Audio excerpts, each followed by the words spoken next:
Hello folks, welcome back to the channel. So you join me back out on the Bobber. This is my return journey from Arnold Motorcycles, which I mentioned in the previous video. Absolutely fantastic motorcycle shop down there, well worth checking out. But that isn't the point of this video. This video is to cover, as I've just gone over 500 miles on the Bobber.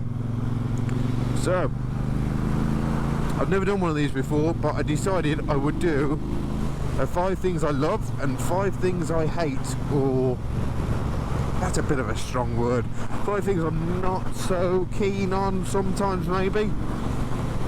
This could be actually quite difficult. I've heard good things about the things I really love, so let's cover those first. And they are specific to this Triumph Bobber, not the Triumph Bobber in general, because the options that are on this make the difference and are part of the motivation as to why I jumped in for this bike in the first place. So first of all, nice little place. First of all, one of the things I absolutely love about this is the handlebars. The high lift bars, for me, I mean, I'm 6'2", somewhere around there, 6'2", but I'm not that tall in the upper body. Most of my height is in leg length. But the position of these bars straight in front of me make this bike extremely easy to handle. It's nice and nimble, nice and light. Centre of gravity really helps that, but it's really comfortable, just perfect for me. If it had the standard bars on, which are kind of down here, I'd be a bit like, yeah. So the high lift bar kit is a big thing for me. What else do I love about this bike? As I've mentioned several times, and this probably, these are in no particular order, this is not a rating. I think Triumph on this 1200 engine, I was always a bit dubious about going water cooled. I like a good traditional air-cooled motorcycle, but the calibration on this engine to suit this bike, the torque delivery, the 270-degree crank, everything about the build of this particular engine for this bike, torque for days, just wonderful, absolutely wonderful. Could not ask for better.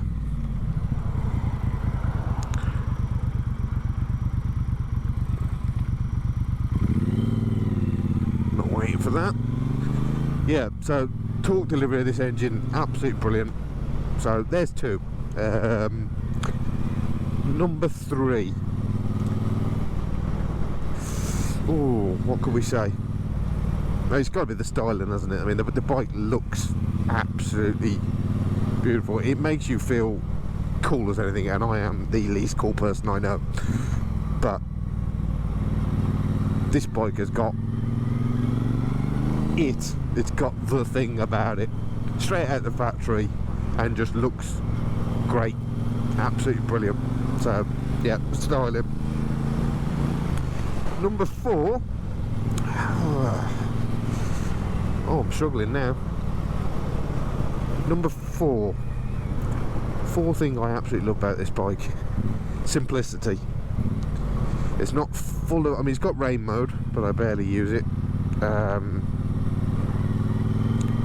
Traction control, ABS, that's on there, but nothing I have to interfere with or mess about with. It doesn't intervene too much or do anything that impacts the ride. And the controls are nice and simple. Everything is laid out in the traditional way. It's just nice, user friendly. And number 5, the Vance & Hines exhaust system. I've seen quite a few people put a decap on that, and they say that that is the best this bike sound, is the Vance & Hines with a decap.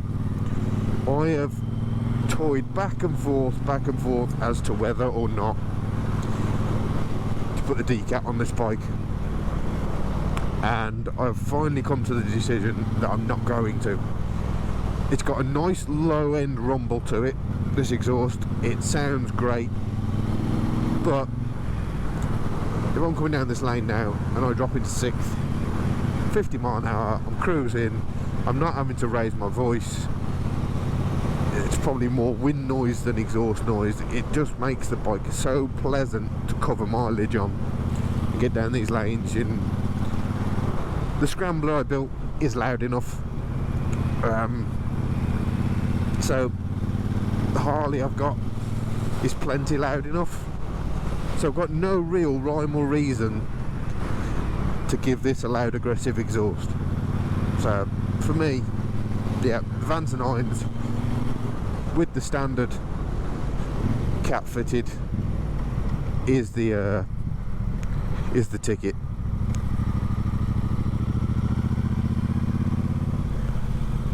Does the trick for me. Absolutely beautiful.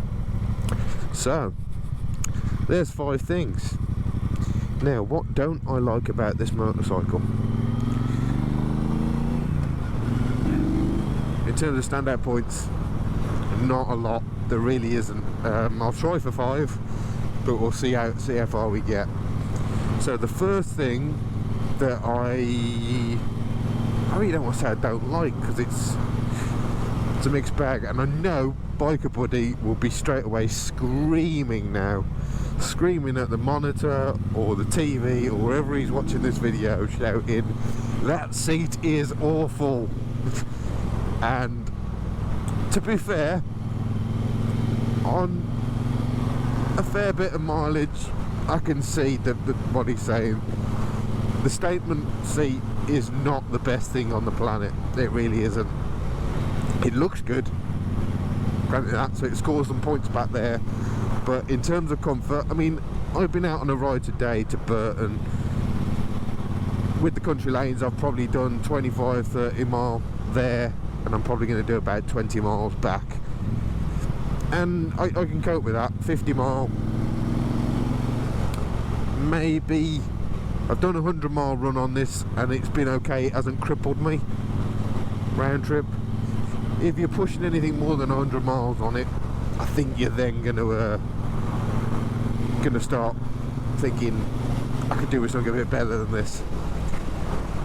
Additional to that, when you're on country lanes, if you decide to get that little bit enthusiastic, I don't know if anybody else has felt this, but the polished leather makes you slide around a fair bit, and with the torque that this bike's got, you really got to hang on.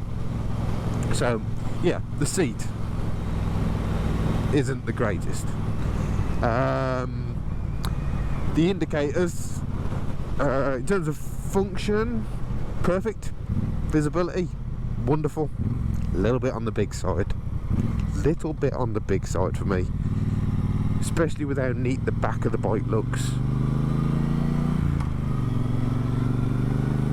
Don't think it needs indicators quite as big as they are, or the tail light. I don't intend to do anything about it. I know Triumph do smaller indicator options. I'm not chucking money at stuff like that. But yeah, one of those things. So seat, indicators, 3 more things. 3 more things. This is getting difficult. 3 more things I don't like.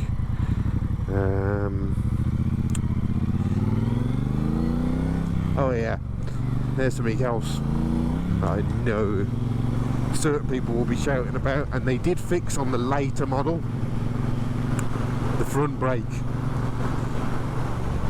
Not so bad when you're just pottering around, if you're just taking it nice and steady. I mean, the bike is heavy. I think it's around 250 kilos. Doesn't feel it because of how low centre of gravity there is. But the front brake, if you are riding with any sort of enthusiasm, not the best. Really not the best. Demonstrate that here actually. There's nothing behind us. So here I am, 50 mile an hour, straight line. That's pretty hard on, and that took quite some effort to stop. So take from that what you will. You don't get a lot of suspension dive, but it is, that's all front brake, quite under braked. Now on the later bike and on the Bobber Black, they did fit a twin disc front end, so something Triumph have addressed, something I could modify. Am I likely to do it? Do I find that it impacts me all that much with the way I ride the bike? Probably not, but it could be better. So we got, what's that, the seat, the indicators, the front brake,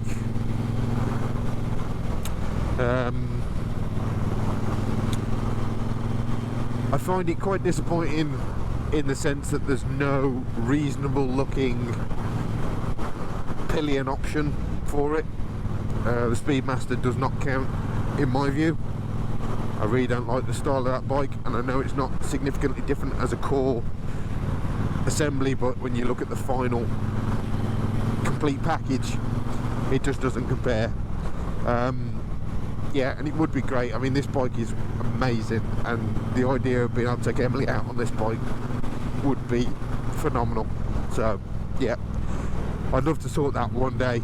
We may have to engineer a solution ourselves or come up with something, but I'd like it interchangeable. I'd like it to be just so that when we go out on it, so she can experience the bike, I can fit the Pillion. When it's just me, it's in this, guys, so that could be a challenge. So seat, indicators, front brake, Pillion.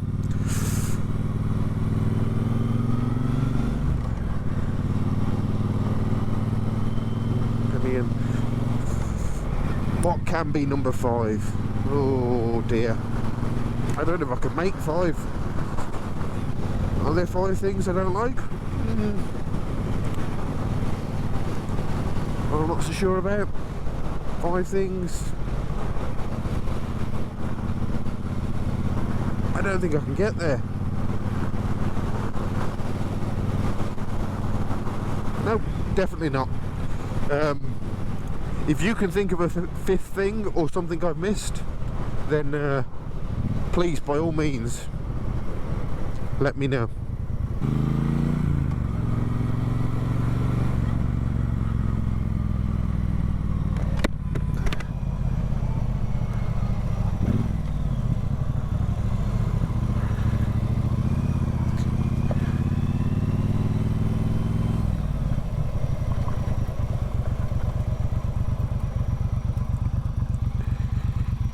Yeah, I can't come up with a 5th thing. Let me know in the comments below whether there's things I've missed, whether there's a 5th thing you would say you don't particularly like on the Bobber. But for me, yeah, honestly, for me, I am thoroughly enjoying owning the Triumph Bobber. I think it's a fantastic looking motorcycle. I did have concerns about buyer's remorse. Seems that isn't the case. I've obviously traded the Thruxton in for this because I wasn't using it, and I have definitely used this significantly more than I ever used the Thruxton. So there we are.